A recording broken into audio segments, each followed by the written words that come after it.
Today is Thursday, the 9th of November, 2017, and it is block height 493,840. Welcome to another episode of Block Digest. How you doing, everyone? Hey, how's it going? Good, Rick. Good to see you again. Monkey. 2x back on? 2x back on? We in for another round? Yes, this anonymous BitPico person with their own client implementation that somehow has a third of the network hash rate himself is going to charge for it. Dude, that fake news, that fake news got everyone in Whalepool all psyched out and they all market sold. It was like this 15-minute red candle that was just because somebody posted the link.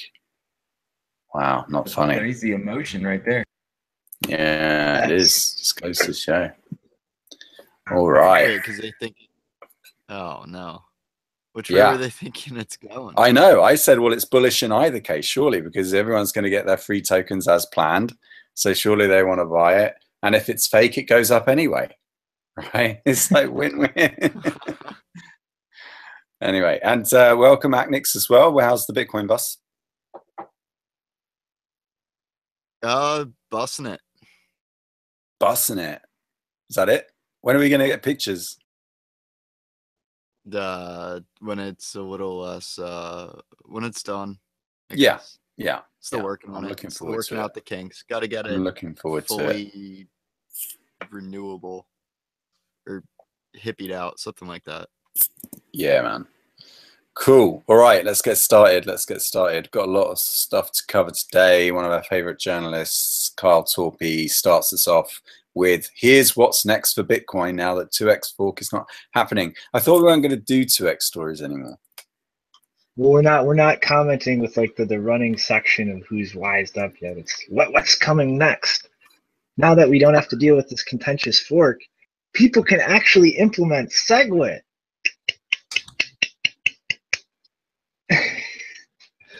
But they could already, right? I mean, yeah.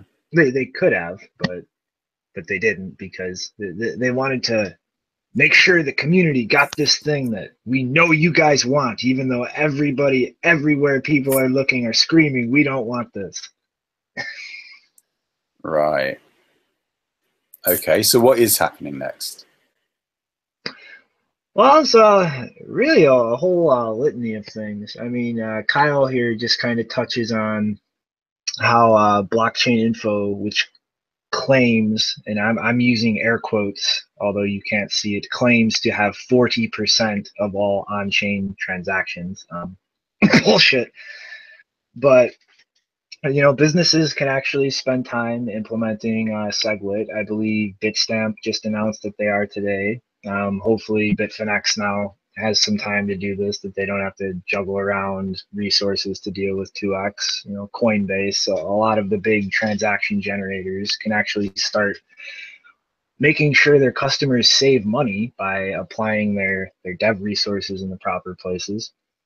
And also he kind of touches on Rootstock and Liquid, which hopefully will both be going live by the first quarter around there next year. So we should actually see two side chains, one porting via the Ethereum logic to the Bitcoin token, if successful. I'm personally very skeptical of it, but if successful, that would bring a lot of new functionality to the Bitcoin network and kind of really leave the question hanging there, well, what's Ethereum for at this point? And then Liquid from Blockstream, that in combination with Lightning Network being a widely available thing is something I am psyched to see, because those two things together should give us a much more accurate assessment of how much on-chain activity is actually just traders. Because now people who are like running arbitrage or frequently moving coins between different exchanges can move all of that traffic into Liquid and have a much faster, cheaper confirmation method other than relying on the main chain. And any traders who don't really pull arbitrage like that, or who aren't really comfortable with the custodial model of things, can start using Lightning Network channels to maintain as much individual control over their funds as possible, i.e.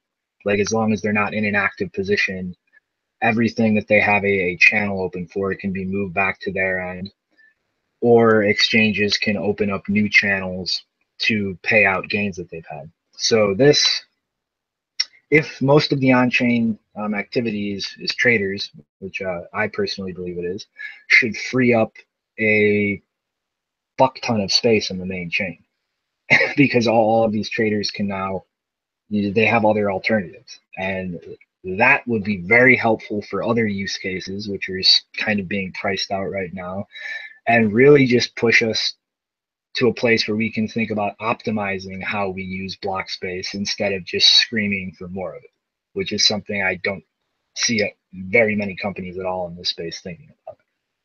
So I'll be able to buy my coffee by, you're saying, February, the latest? Hopefully.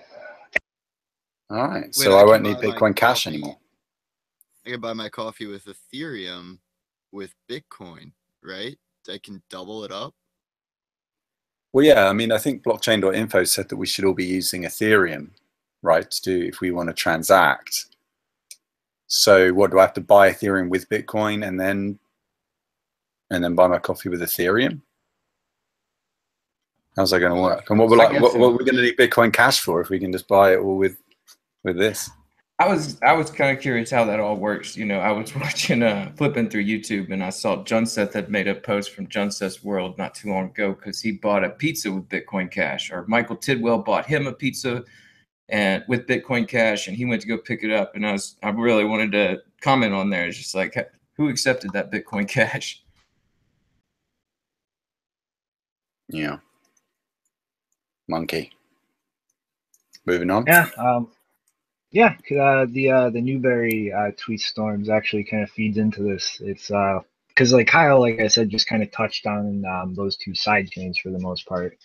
But Newberry's tweet storm here, it really, I think, kind of lays it all out. Like there's still work to be done on Schnorr signatures, and most importantly, the signature aggregation there. So effectively, what we've done with SegWit is isolate the signature and script data in its own block space, so to say.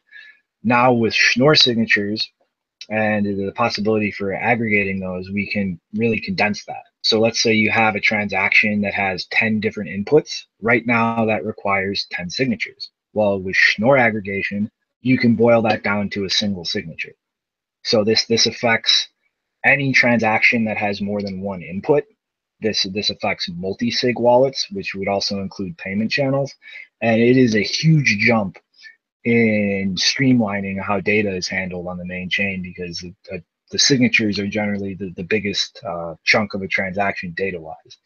And then also Jonas Schnelly, he actually also has two other BIPs, 150 and 151, to end-to-end encrypt the communications between nodes and actually give you your node kind of like a public key that functions as an identity, so that you can more securely do something like hook a light wallet up to your node and know it's your node. No, there's no funny business. He's also proposing something now so that prune nodes can relay blocks, because right now the way the peer-to-peer logic is, they don't actually serve up blocks, and this would allow them to kind of have a way to gauge like how far back their blockchain directory goes, and actually be able to help the network out more than just validating their own transactions.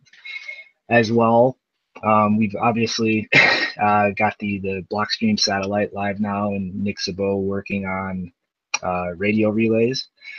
Well, fiber is continuing to be optimized, which is actually where the feed for Blockstream satellite comes from. We've got 4 different Lightning wallet implementations, 3 different GUI clients for that right now. Working on optimizing the proofs necessary for things like confidential transactions. I mean, there is just a shit ton of stuff. Oh yeah, Mast. I left out Mast. But like there is just yeah, the dam is about to burst, and we're about to see a shit ton of different improvements start piling up on each other, and it's very exciting. 10K inbound, I think. $10,000 per Bitcoin inbound. Right now, we're bouncing off of support at 7K as I speak. All because of you, Monkey. I'm not messing around. Like that price bounced as we were putting the news desk together. So they knew this was coming. Wall Street knew this was coming. Should we go on to the WikiLeaks story? Shani? Mm-hmm. Yeah, so this is there's going to be a little bit of a fake news element to this because to start off with a description of what this is, WikiLeaks has just released some code for what they call, or what the CIA called Hive. And it's basically this communication platform for the CIA to be able to exfiltrate data in a covert manner from machines that they have infected with malware that you can learn more about in the previous release, which is called Vault 7. And so what Hive is, I can explain what Hive is. Hive is just the communication platform, and it uses a public-facing website that when you visit it, or when a user visited it, they wouldn't, if they are not infected with the malware, it would be very inauspicious. They wouldn't see anything wrong with it. But if it's a user whose machine has been infected with the malware, that malware then communicates through the server, and it has, I think it's called optional client authentication. So basically that means it establishes a secure connection with through this platform with the hidden CIA server. That's where they collect all the exfiltrated data. So the part that's been controversial about this story is that what WikiLeaks has released is an example of one of the certificate authorities that the CIA used for this communications platform, and the subject line of the public key that they used for that had Kaspersky Labs in it. And if you're not aware, Kaspersky Labs is the antivirus company based in Moscow that was recently blacklisted by the US Department of Homeland Security because there are allegations that they spied on US government officials for the Russian government. Now, I'm not going to get into that, but obviously it's entirely possible that the Kaspersky Labs certificate authority is not the only one that they use.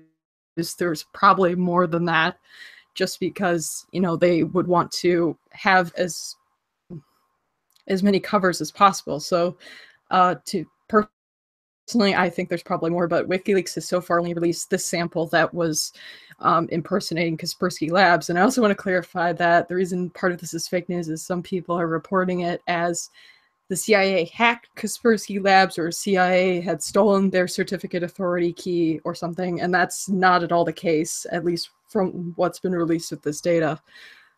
Basically, all they did is they created their own key, but then in the subject header, they put Kaspersky Labs so that if anyone did happen to come across the hidden server and realize what was going on, they would assume, at least initially based on the subject line, that it was Kaspersky Labs and not the CIA. So that's mostly what's happened. Yeah, I mean, it shows like how, one, just how insidious, like Machiavellian, like a lot of these intelligence agencies get when it comes to like taking advantage of flaws in technology or utilizing technology as a surveillance or like a assault tool, I guess you could say. And like the other thing that really bothers me is just like the hierarchy that like all of these like certificate authorities and like things like the DNS system, like everything we use to actually verify who we're dealing with, or find a path to some person we want to deal with, digitally speaking, on the internet, it's all based on like hierarchies. And at the end of the day, like that in itself is a huge weak point. Because I mean, like, you know, you said this time they essentially just crafted their own certificate and like put Kaspersky's name on it. But there have been instances in the past, like for Stucknuts, for instance, they actually stole legitimate certificates, and like it's like all of this is running on just that basic like insecure substrate as far as software and hardware. So like it's like it's literally impossible to keep this shit completely secure. Yeah, I mean, it's almost kind of like the fog of war in like video games. Like there is just this complete obscurity of almost everything that introduces some factor of doubt into anything you try to analyze to draw a conclusion. Yeah, and there's also a bit of irony in the fact that they used an antivirus company for their certificate authority in order to exfiltrate data with their malware. That's a bit weird. Mm-hmm. And I just like the other part, like the optional user authentication that they were using to kind of hide like the server for just people who kind of stumble upon these domains and weren't infected with the malware. Like it shows like a huge intricacy in the way that they try to structure these things. I mean, like it's like what the hell was it that the ransomware that hit the NHS a while ago that was literally found and shut down because of the domain name that it was calling to being found. Well, like when we look at the CIA applying things like this, they have a very careful, structured way to hide that connection between a piece of malware and the server they're using to coordinate it.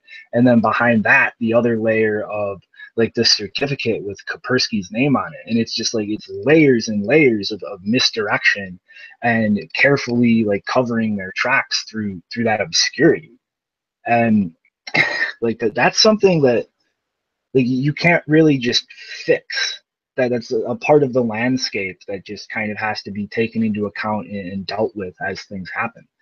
And it's like it's for things like, you know, sending your mama a nice like catch up on Facebook. Like, okay, the internet works for that, but we run huge chunks of our economy on the internet, on this piece of infrastructure that is just innately vulnerable in this way because of how it's structured. And like, you know, when we look at what we're trying to do with Bitcoin, like it almost necessitates at the end of the day taking all of this infrastructure that it itself builds on back to the drawing board.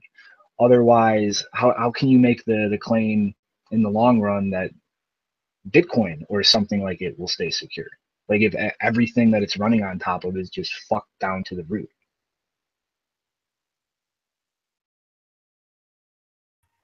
Indeed. Well, you only know with zero knowledge proofs, am I right? It's a promising thing, but those are very new and untested. All right. Should we move on to the next story? Got the SEC. Rick, is this yours? Oh yeah, man. The SEC. All right. They're starting to come in here. Well, this guy, at least, Jay Clayton, the SEC chairman, he was giving a speech and just sort of made an off the cuff comment saying that you know, these ICOs are trouble here. Let me get up exactly what he said.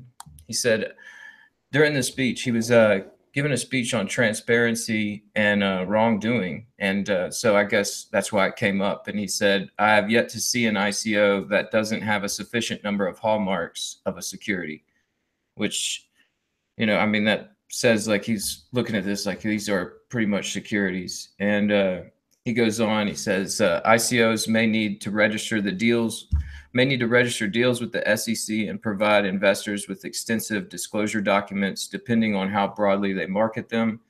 He also warned that many of these platforms were susceptible to manipulation and other fraudulent practices by ICO insiders, management, and better informed traders. And, you know, he was approached after the speech to sort of ask why he talked about that for a minute. And he said that these ICOs resemble traditional stock offerings, with the only difference being the new fundraising tools involves tokens and distributed ledger technology. He said, when you depart from the Bitcoin or Ethereum network and you get into these tokens, the hallmarks become pretty clear. So that sounds like coming from the SEC chairman, that sounds pretty much like, you know, all these ICOs better be watching out and starting to do some due diligence about the work that they're putting in. And it even goes in there to talk about, you know, now it's going to be pretty common practice with these ICOs to have a lawyer on board to advise them on what to do, and not so fast and loose with just sort of creating a token and saying we're going to release it and here it is. And it yeah, I mean, like, I think we were expecting this with the DAO, the Parity, you know. I mean, it's just going to keep continuing on until something happens as far as regulation on these things. Polkadot, not Parity. Parity was the wallet. Yeah. Sorry. Yeah, Polkadot was that one, but they've lost their funds now anyway. So how can they be a security? That's not very secure. I mean, you could argue that Ethereum doesn't qualify as a security because it's not secure, right? It's totally insecure, right, Monkey? That could be their defense, though, to be fair. I'm not a lawyer. We don't know that's about for free, by the way. Those funds could be coming back. That's free legal advice if Vitalik's watching. Just claim you're not a security because you're not secure. I think most of these ICOs have, I said SEOs because that's pretty much what they are, just SEO people. But they already have, like the smart ones, the big ones already have got legal expertise, and most of them set up offshore, and they just claim that they're not advertising this Americans. Janine, do you want to come in? Yeah, I was just going to say that I saw a story recently that there was an ICO that had fake people on its list of people that were involved in the ICO, which I thought was funny. Like, I guess if some of these ICOs are worried about the SEC coming after them, they can always add a fake lawyer to their webpage. But I guess if the SEC really does come after them, then that's going to come back to bite them. Like, oh shit, we don't actually have a lawyer. Harvey Birdman, attorney at law. I think we're going to see lots of legal shenanigans before it gets clamped down. Indeed. Moving on then. Plenty of time. Parity rep says startup won't push for an emergency fork. Does that imply that there will be a hard fork then to get the funds back from the Parity wallet debacle? Whose story is this? I think most definitely so. I mean, we talked about this a little bit yesterday, how there's, you know, Ethereum's got a roadmap with hard forks in it. And one of the ones that's coming up is called Constantinople. And what exactly that hard fork all entails, I'm not entirely sure, but I did kind of figure this was going to happen. Was like maybe to avoid sort of the bad publicity that the DAO had as far as being called a bailout because it looked like a bailout. It was an emergency hard fork to simply get that money, where now they've got these sort of scheduled forks in the road to where, you know, these guys, I'm sure they've got enough funding to sort of hold them over and until these scheduled hard forks come in, and then they can start discussing about, you know, unlocking and unfreezing these funds. Well, in this case, wasn't the resolution they came to that they wouldn't pursue a hard fork specifically for Parity, but they would wait until the next hard fork and then just batch it in with that one? Yeah, I think that's what happened in this case. Yeah, I mean, like, I really think it's just to avoid the bailout. I mean, like, when the DAO happened, it was pretty obvious to pretty much anybody on the sidelines, like, this fork was rushed, and it was, you know, to try and stop these DAO funds from being drained. It was like it was really like weird. It was like they had a month after the DAO attack, and then they had to fork, and so it was really like they were pushing it, and it just looked like a bailout. Where if they did that again, I think they would just get even more bad publicity, and so why not just wait for this scheduled fork? Well, Yeah, another thing I was thinking. Oh, you can go ahead. No, you go. Okay. The thing that I was just thinking about is because I heard someone saying that the reason they wouldn't hard fork specifically for Parity, like an emergency hard fork, is because the reason they did it for the DAO is because they feared that the investors would sue them and there would be legal action and everything. But with these ICOs, like, how many of them do you think would like, that would not happen with these ICOs? How many of those ICOs do you think would actually be able to launch like a lawsuit against Ethereum or Parity? Because most of them are operating in a very gray area legal space already. So I think if they launched a lawsuit, they'd end up getting burned for that. Yeah, I think that like Ethereum and the foundation have kind of covered their ass there with all the licenses and disclaimers, and we're not responsible. But I probably said this yesterday while I was drunk, but I need to say it again, that even Vlad Zafimir, in his own words, says that the most complicated thing that a team can reliably do is a multi-sig wallet. And this is twice now that they've completely fucked it up. It's the only thing they can do, and they can't even get that right. Yeah, and I just want to add one additional piece of information to what Rick was saying. The DAO was prevented from leaking very shortly after it started by the White Hacker Group, but then they needed to do the hard fork in order to bail out all the VIP investors who had lost money on it, and some of them, I'm led to believe, went all in on that shit. Put all the profits they'd made from Ethereum into the DAO and were facing losing all of it, and that was just too much. And so they had to roll back the chain, except they didn't actually roll it back. I know they didn't roll it back, but please don't ruin a perfectly good joke on a technicality. Nick Szabo, what's he saying?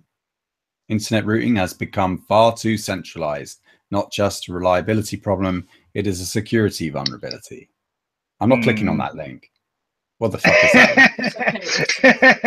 No, that doesn't look safe. No, it is safe. Oh, getting a virus right now. It's mining Monero on my machine. It's mining Monero in the background. Uh-oh. Well, at least somebody's making money off of it. All right. But see, this kind of ties into like two things. The level 3 story you can show in a minute.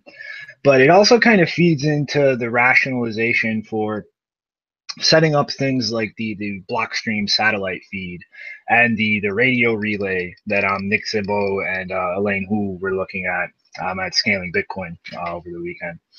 And I think that the problem with level 3, if anybody here in North America had any problems with the internet the other day, pretty much the border gateway protocol. This is how. All right, let's wind back a little quicker. The internet is just a network of networks. So the overall global network of the internet is kind of encapsulating networks within it, and they all have to communicate with each other. And they do this by maintaining BGP tables, which are pretty much like the routing tables that routers at the edge of these individual networks. They store the paths between those smaller networks in the larger network. And one of the things when you're dealing with kind of traffic load on this global scale is you have to specifically manage these pathways or these routes that one network will follow to get information to another network containing a machine you want to talk to, so that they don't overload any specific pathway with too much bandwidth. Because like obviously it's a pipe, it can only fit so much through it metaphorically, and if you try to overload it, there's going to be a lot of problems. And so what happened here is some routes were leaked out into the BGP routing tables that were internal routes that were not meant for public traffic to be routed through. And when those routes got out there and traffic started being routed through them, it overloaded those pipelines. And so there was a lot of problems routing specific information for a lot of people in certain parts of the world yesterday. And this kind of all comes down to these routers are all managed by system administrators who have to set these tables up. And that is a big central point of control. Like as was shown with this instance yesterday with the level 3 network, this caused global problems for the entire internet when somebody fucked up. Just because of how it started moving traffic around, it started moving it around in ways that the underlying pipelines couldn't handle. And what Szabo was getting at with the initial site that Chris was showing is this isn't just a technical problem. This is a security risk because like I said, there are people in control of these routing tables. There are people who run these networks. And at the end of the day, if somebody managing one of these tables or these networks doesn't want specific information to go through there, they can actually take courses of action to prevent that. They can slow down specific flows of information. Like there's actually like the Great Firewall of China literally uses deep packet inspection, where they literally look at the information contained in each individual packet moving through its routers and decide whether to let it through or not. And when we're talking about something like Bitcoin, which obviously like governments around the world are not happy about it. If they had a way to shut this down, they would take it. And one of those ways is network infrastructure, which is very centralized in its control. Like if we just kind of wave that problem off and don't think about it and just go la la la la la, everything's going to be okay, eventually that's going to be a big problem when people who manage these backbone networks and these larger parts of the internet in the whole don't want to let the Bitcoin network function on it. And this is part of the entire rationale behind things like the Blockstream satellite feed, or like what Nick Szabo is working on in terms of like we can't just keep the network decentralized just on the internet, because it still depends on that physical infrastructure, which is still something that at the end of the day somebody controls. And so we need these other physical mediums that are not just the internet pipes that we use to check Facebook or YouTube to rely on in the event that people don't want to let Bitcoin function on it. And like this is a very serious long-term problem that we actually need solutions for if we want this to work as a global currency system that is beyond the control of any one government. Yeah, I'm with you. And sorry, it's like yeah, I was with you. I saw that Nick Szabo tweet and was pretty quick to sort of tie it to like trying to keep centralization issues out of Bitcoin, because yeah, I know that the internet is like it's a decentralized network and everything, but we sort of naturally started centralizing things, and I know that the level of centralization is kind of up for debate, but I think that it does kind of feel like we got everything in place to where the commercials are streaming in and money is going where it needs to go. Unless it breaks, they're not going to try and build redundancy systems for the internet. And like I think that's we were talking in the mumble with nothing much about mesh nets and how that could be helpful, just sort of building a redundancy in case some sort of problem like this does crop up again. Exactly. Mm-hmm. And it's like it really is a necessity. And I mean, this is like when you look at a problem with something, I mean, it's really important to think about the timelines that you're considering, because like something like this might not be a problem for the next year or two, but 5-10 years out, if Bitcoin barrels forward to something like $1 trillion market cap, and we actually start implementing all of these features that let people use it as money and not just become some like clearinghouse for digital gold that only the rich can like afford to use, then that will be a problem, because they will consider that a threat, and they will start looking for ways that they can undermine the physical infrastructure that it counts on. That's pretty bad.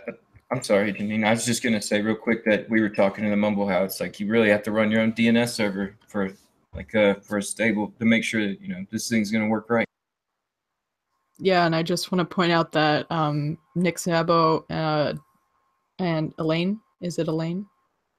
They designed a portable temporary antenna rig that they're going to be testing. I presume, I don't know how long the testing, how much testing they plan to do, but presumably in the next few months or years or so.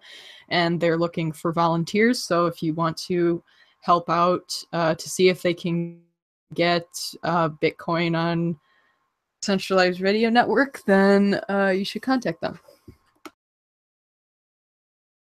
Indubitably. That's awesome. Like I like the fact that, you know, we got one way to transmit a transaction, and yeah, we're still got guys building redundancy all around. I like that. I think you need to do that for the internet. How are we going to protect the world against Twitter support? What are we going to do about that? Whose story is this? Major centralization issue. Major. Yeah, so I just saw this today that because I was kind of surprised because I would have expected Twitter to have come to this realization a lot sooner, because it's like we've had this whole idea of the blue checkmark class for like at least a year, I think. But if anyone's not familiar, if you're not on Twitter, uh, basically what the blue check mark means is that you're a verified person. That means that you've either, for some people, they've actually had to send their passport and ID information to Twitter to basically say, I'm a real person, I'm not a troll or a bot or anything. And so obviously Twitter intended it to be an authentication mechanism to say this is the name matches who the person is that holds the account. But been verifying people has been pretty selective, because some people I've noticed, or some people have actually said that they never applied to be verified, but they got verified anyway. It was a surprise to them. And most of the people that get verified are very influential public figures. So it's not just a matter of this is a real person, it's is this person influential? That's what it to. And so you had this quote blue checkmark class that was people on Twitter that were the influencers. If you were an influencer, you had to have a blue check mark. Now, not all people that are influential on Twitter have a blue check mark, but a lot of them do. And so apparently Twitter has realized that this creates this whole class structure that they have now on their network has created a problem where people are now interpreting the blue check mark as some kind of endorsement from Twitter that they're an important person or that you should listen to them. And so now they're saying they're going to evaluate that that system, or maybe how they display the check mark, or I don't know what they're going to do. But I find it really surprising that they only this now and that they thought it was a problem, because I think this has been a problem for at least a year or two. It's funny, I didn't even think about this, but I just like heard recently that we all got 280 characters instead of 140, and I wonder if that's them trying to like even the playing field before they take away the ticks or something, because that was at first it was you got a tick and then it doubled your character limit, and I guess now everybody can have 280. Yeah, and I don't know if you guys saw this, but there was something else that they changed in, I think it was their policy somewhere. They used to have a line that says one of the intents of Twitter is for people to be able to speak truth to power. And they recently removed that and replaced it with something like promote an open dialogue. And people thought that was a very interesting change. And Twitter, there was a viral tweet that screen capped both of the original and then the change. And Twitter actually responded to that, and they said, oh, the new explanation is more understandable across cultural boundaries. There's like this really fishy answer. It's so yeah, they're just trying to back down from the whole liberal slant on shit that they are very well known for. Because to comment on the verification of accounts, Sargon of Akkad, if anybody watches him, has literally been trying to get verified for like something like a year, and is completely ignored, like given BS responses whenever they respond to him. And last I checked, still wasn't verified. And so why is he getting all this shit when he is trivially able to provide proof that he is who he says he is? What I really have no explanation except his political meanings. Well, I mean, because Twitter is very careful about verifying account, because I don't think Sargon is his real name, right? Probably isn't. If it's no, like I'm brain farting right now, but his real name is out there, and that's so well, I'm just saying that like Twitter usually is very hesitant, I've noticed, to verify accounts that are using like handles instead of real names or a company name or something like that. If it's a pseudonym, it takes a lot longer. Like I think they did it for malware tech. They recently, the guy who was the hero of the NHS malware that was going around, he was the one that shut it down, and now he is still stuck in, I think, Los Angeles. But he recently got his GPS tracker off. He doesn't have to wear that anymore. But he got his account verified out of nowhere. He wasn't expecting it, and he still goes by malware tech. He doesn't use his real name that was leaked by these stupid British tabloids. But yeah, I think probably, I don't know, there's probably a political element to all of this about who they verify, because they have verified people that like alt-right people that or white, like out and out white supremacists that yeah. So you know, there is some political element to this, but I think for most cases it's going to be a question of they have a problem with verifying people that use pseudonyms.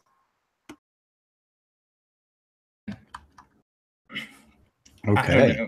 I don't know where I'm going with this, but I mean, like, I've been reading like that Saudi guy, that guy got arrested, and it was something to do with like a big takeover of Twitter, or like the main stockholder of Twitter now is some Saudi guy, and yeah, I don't know. We'll get into that some other time, I guess. Yeah, and we also reported before on a previous show that there's a market for getting verification tickers on different websites. Like I think we looked at Instagram and Snapchat, and there's ways that you can like pay thousands of dollars to get verified. So that's also another element to this. All right. Scaling Bitcoin. You said February, moon February, coffee February. Coffee by February. Okay, so Shinobi Monkey has to acknowledge his limits and where he is stupid here. All I can do is give a rough conceptual explanation of this. I'm probably going to have to watch it another 3 or 4 times before I could explain the actual underlying cryptography used or the mechanics.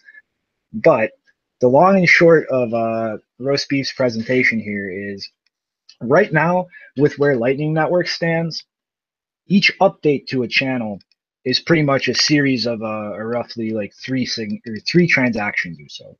You have the multi-sig that's actually been funded for the channel, sending money to another multi-sig that's generated on the fly for each transaction through the channel that has time-locked outputs. So once that second multi-sig address or the transaction to it confirms, it'll confirm on the chain, and then things are locked.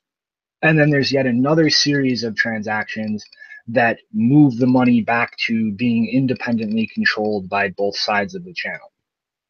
And now effectively under this way of doing things, in order to actually maintain a channel, you have to save and make sure you save every like update. So every set of those 3 transactions until that channel closes. So pretty much to use a channel, you have a constantly growing amount of data and a set of private keys that you have to maintain in order to be able to securely like get your money if somebody tries to defraud you. Like pretty much like what will happen is when you move from one set of these or like a channel state to the next one, the private keys for that second set of transactions, the second multi-sig that things have to confirm to on chain before money goes to each party, what you do is you give the other side of those that channel those private keys, so that if effectively like somebody tries to take an old state and rip you off, you can just sign an entirely new transaction that doesn't have anything time locked and take all of the money. But this is obviously, it gets very expensive at scale because any user has to keep all of these states and these sets of keys secure. Otherwise, like let's say you lose somebody could go submit a earlier state of the channel and steal your money. And you won't have the keys that you need to confiscate that money before his withdrawal of it confirms. And this also has a lot of complications for outsourcing your payment channels or monitoring them to a full node. Because for every channel that a node monitors under this model, it has to continually store a growing amount of data for every single channel that it's monitoring. And like I said, acknowledging my bounds here, got to watch this a few more times to actually explain the underlying mechanics. But what Roast Beef is saying is that he thinks he has a mechanic now where you can safely prevent somebody from submitting an old channel state and ripping you off without having to keep all of that data. So that he thinks there's a new way to structure this where you can securely ensure that you can't have a previous state submitted to defraud you with a static amount of data. So now the data cost of actually using a channel securely from the user's point of view are a lot less, because they only have to keep like the current state and the like a previous one that would be valid to negate like a theft attempt. And most importantly, for full nodes that watch channels for other people, this really helps because they only have to keep a static amount of data for each channel they're watching instead of that exponentially growing amount of data for all the channels. And like, so yes, this is huge in terms of like making Lightning Network way more efficient while maintaining the security model of things. And probably going to watch this a bunch more times and actually get to the point where I can explain the underlying dynamics mechanically. But I highly recommend everybody watch this. Just put it on half speed or something, because Roast Beef talks really fast. Yeah, he really fucking does. Like, he's a genius, but man, I have to watch this shit like 3 times before I understand it. James Bond has a couple of questions. He goes, Monk, wow. I think that's just because he's impressed with you. That's going to be a lot of data. If you keep that channel open, you will have to close at some point. Well, yeah, you would without having to keep all of that data. And like, that's kind of the thing. Like, from an individual user's point of view, it's not really that bad in terms of keeping the data. It's more that like, if something happens to it, you're now exposed to the potential of getting ripped off. Like the real wow factor here is for full nodes that will watch things for other people. Because ideally in the long term, that's going to become kind of a standard feature for a node to be able to do that.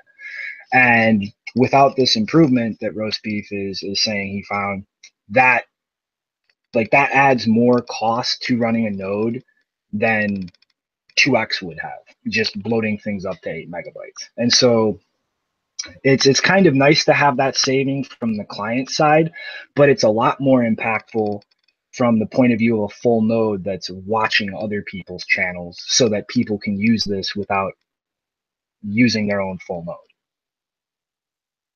And he also asks, does that not defeat the usefulness of the Lightning Network? No, I mean, it's like, it's kind of, it's a little more nuanced. Like, it doesn't defeat the usefulness of it in terms of like not pushing all of that cost onto the main chain.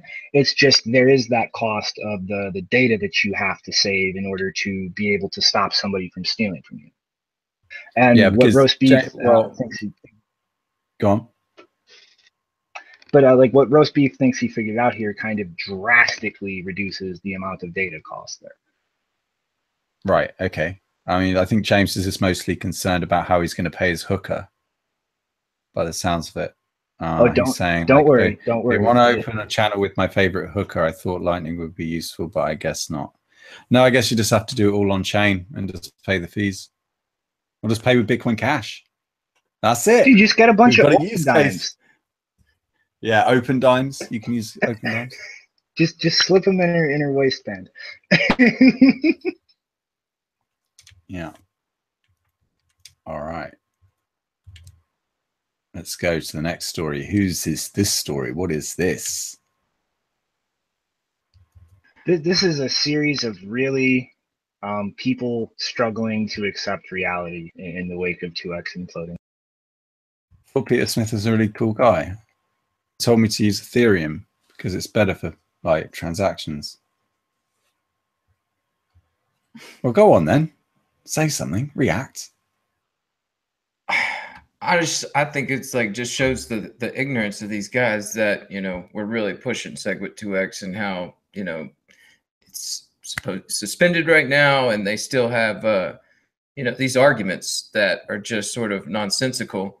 And yeah, I started posting them to the news desk because I don't know, it triggered me, and I guess I just wanted to trigger everyone else so that they could see this, because it's really aggravating when it's like, you know, we think that everybody's kind of got the same idea about this, and then, you know, okay, so it's suspended because we all kind of got the same idea, and then the next day after, here comes these I don't know, these nonsensical arguments. Okay. I see. We lost Peter Monkey. Smith is a bad man. Oh. He's a very bad man. Bad man. Were you ranting that whole time? We just couldn't hear you. I was responding to something in the control box. But Peter Smith really bugs the shit out of me, because he was a huge influential person as far as pushing the New York Agreement forward. He just wasn't very public about it. And what I see going on right now is an attempt for him to kind of like build up his reputation, not having been so publicly connected to 2X, and continue trying to press core, air quotes, for things they've fucked up on. Like, for instance, I think that's me responding to him talking about having developed for Lightning Network. They didn't do shit for Lightning Network. They implemented a half-assed, non-spec compliant thing like Lightning Network called Thunder, which is heavily centralized and not really functional on the network. And like they still haven't implemented SegWit. So, and oh no, this is this is him talking about decentralization and censorship resistance. Like he's sitting here requesting an objective definition of these things, which is ridiculous. Because these things are obviously spectrums. You cannot perfectly quantify something like decentralization or censorship resistant. You can only decide that you want to be as far on that spectrum towards decentralization or censorship resistant as humanly possible.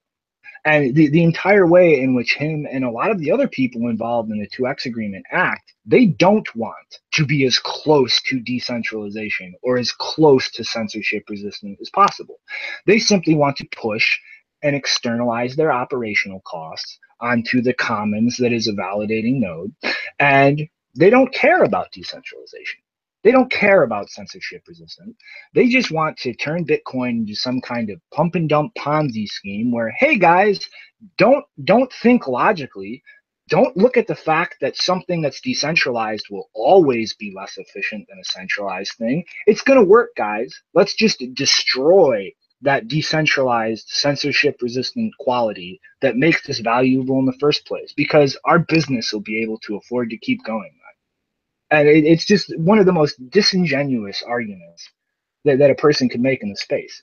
If you don't appreciate the spectrum that is decentralization or the spectrum that is censorship resistant, then you're in the wrong place. And you need to really reassess why you're in this ecosystem. There were a couple of tweets that stood out to me. One of them was by Charlie Lee, who says the companies behind SegWit 2X, and he lists them, all have business models that depend on low transaction fees. They're in the prime position to help Bitcoin scale by building out layer 2 infrastructure, which reduces fees. But then he goes on to say, instead, they keep pushing for on-chain scaling which externalizes the cost to everyone else that's part of this decentralized network. I'm calling all of you out right now. Do the right thing, implement SegWit, and work on Lightning Network and other layer 2 solutions. I also want to point out this tweet that I found on the interwebs as well, which actually goes, do you see this? Which actually goes to showcase some of the history of how the internet was first invented and how you had these, the OSI stack, and you had IBM's SNA, and you had DEC's DECnet, but it was actually the internet itself was actually the OSI committee-based process, which was like a more nimble, more decentralized process, was the one that won out in the end. Yeah, so I mean, this is like, yeah, exactly. Like the exact same type of contention and arguing and company interests trying to push things beneficial to them. Like all of this is exactly how we got the protocol stacks and the internet that we have today. It's the same shit. And like, I mean, like there were literally fist fights at some of the fucking conferences, like back in the, I'm not kidding, there were in like the early 90s, the late 80s when, all right, those timetables might be off, but like you get my point. Like there were You're fist just fights. proving how young you are. You weren't even alive, were you? I was alive. You're a Mike, youngin. I'm You're a pretty young. youngin. Yeah. But my point is though, like there were fist fights over how the internet should be designed. And just this idea that we should all just shut up and just do what these big companies say, it's ridiculous. We're not going to shut up. We're not going to just relent to these big corporate interests. And we're going to build something workable. Because that is exactly how we have the internet today. And we're not just going to bow down and let these interests destroy it. Because we've seen that we can win before. We wouldn't have the internet otherwise.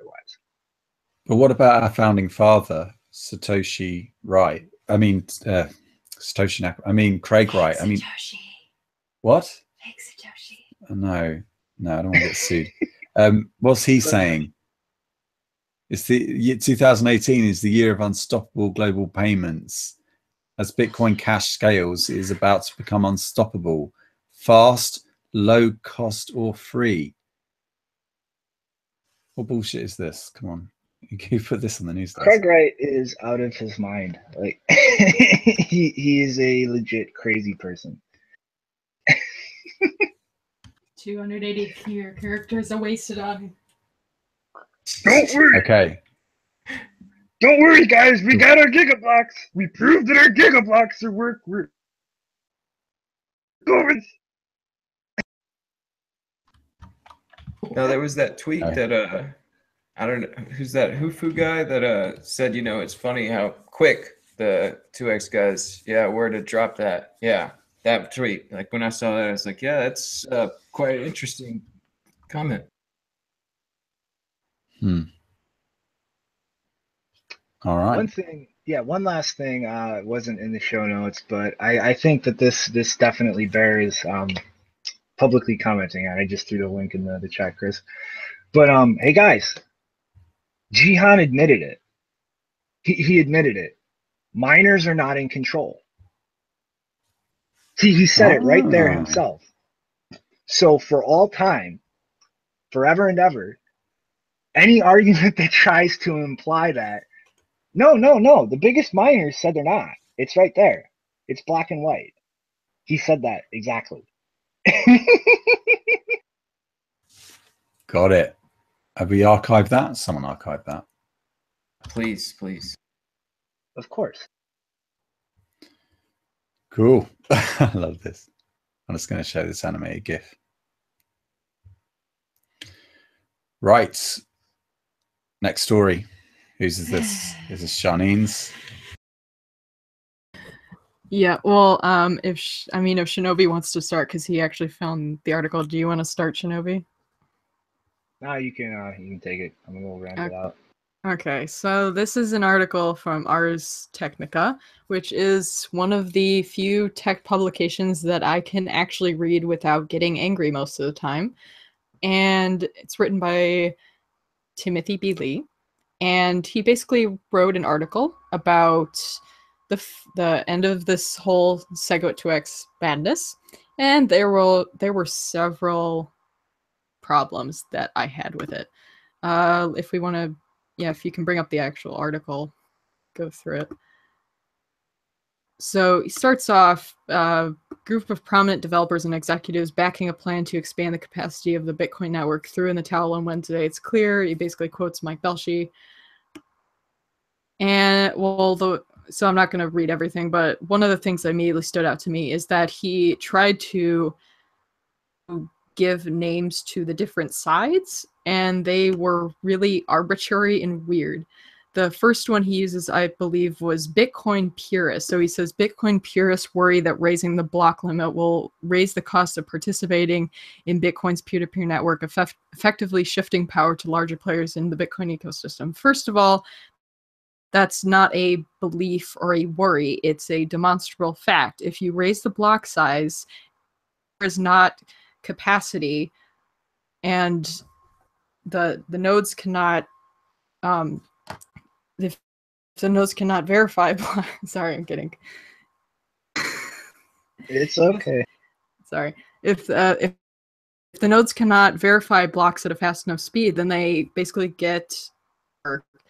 And so to call us Bitcoin purists is a really weird term. And then he later goes on to say that we're not purists, we're traditionalists. So he says opposing them, we're opposing 2x, were Bitcoin traditionalists who argued that raising the block size could permanently change the network for the worse. So it's all about, you know, he's establishing these categories. What he calls the Segwit 2x crowd is apparently Bitcoin pragmatists. They're pragmatic, you see. Which I found really interesting. There, and also there's no mention of the only actually person I think is named is Alex Marcos, and then Mike Hearn. He mentions Mike Hearn leaving as if that's somehow significant, like he saw the problems that he thinks there are with Bitcoin now early, which I find laughable, as we've discussed previously on the show. And then the kicker at the very end is obviously what he quoted in his tweet, where he says, for a lot of people, Bitcoin's original selling point was its potential to undermine the power of the financial establishment in the United States and around the world. It was probably inevitable that once Bitcoin developed its own homegrown business establishment, the same populist fervor would turn on them, which I find great because also the Ars Technica founder, John Stokes, he compared Bitcoin to Occupy, saying that Bitcoin will fail like Occupy because it was too decentralized and it didn't like to pander to elites and a bunch of stuff like that. And so I want to, this is the crux of my comment on this entire article, I want to introduce or remind people of the concept of exit, voice, and loyalty, which is not a concept I came up with. I'll share it really quick in the description. But when you're dealing with economics or politics or an organization, you basically have three choices. In the terms of politics, mostly people focus on exit and voice. So when you have voice,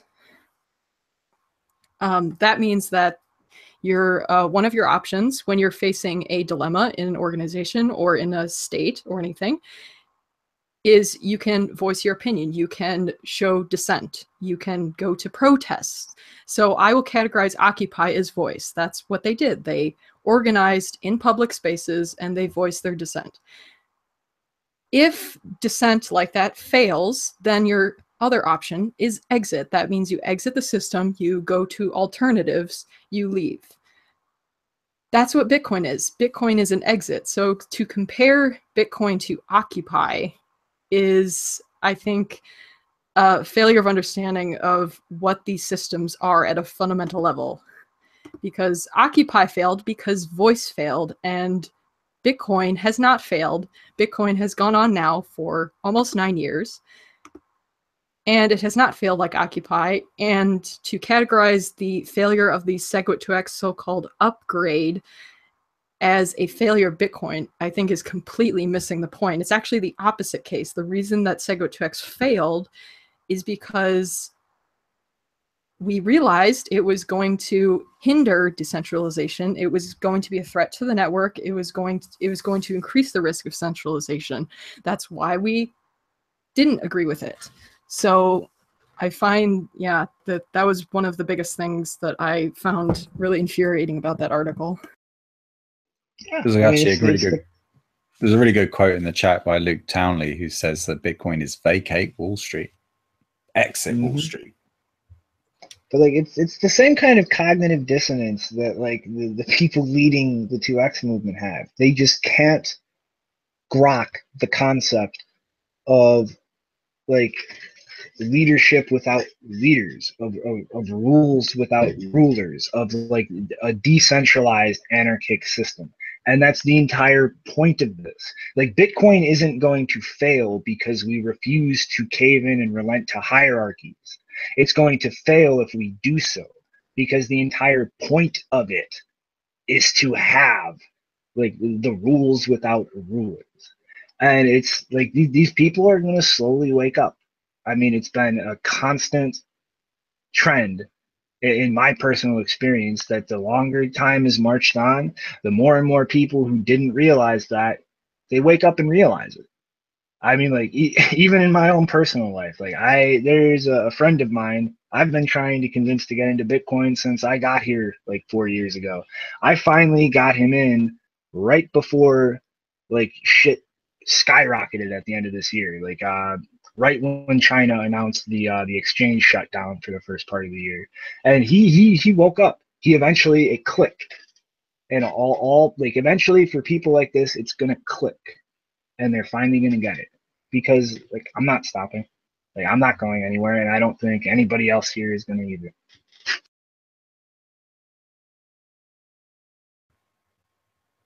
Indeed.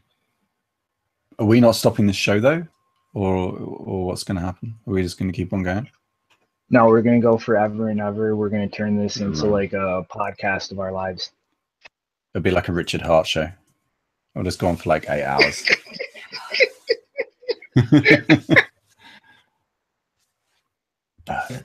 Quality of this mic. Yeah, you need to get a really good candlestick. Good quality mic. Look at the quality of the Shure mic.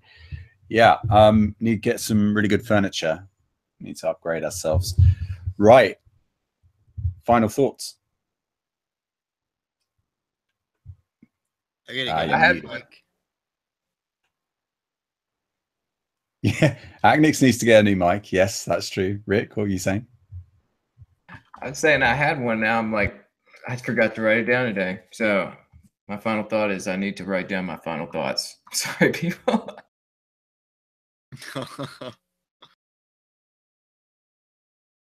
All right. Well, look, thanks very much for watching. If you want to follow us, you can follow us on Twitter. It's right here at Block Digest. The great graphics are made by Rick before each show, but you can also join us as well in the Bitcoin Mumble chat during the day where the conversation never stops. And it's bitcoinmumble.com, and all the description to all the goodness and the links and everything is in the description below. If you liked and enjoyed what you saw today, you can hit the like button and subscribe. But remember, only if you want to. Bye for now.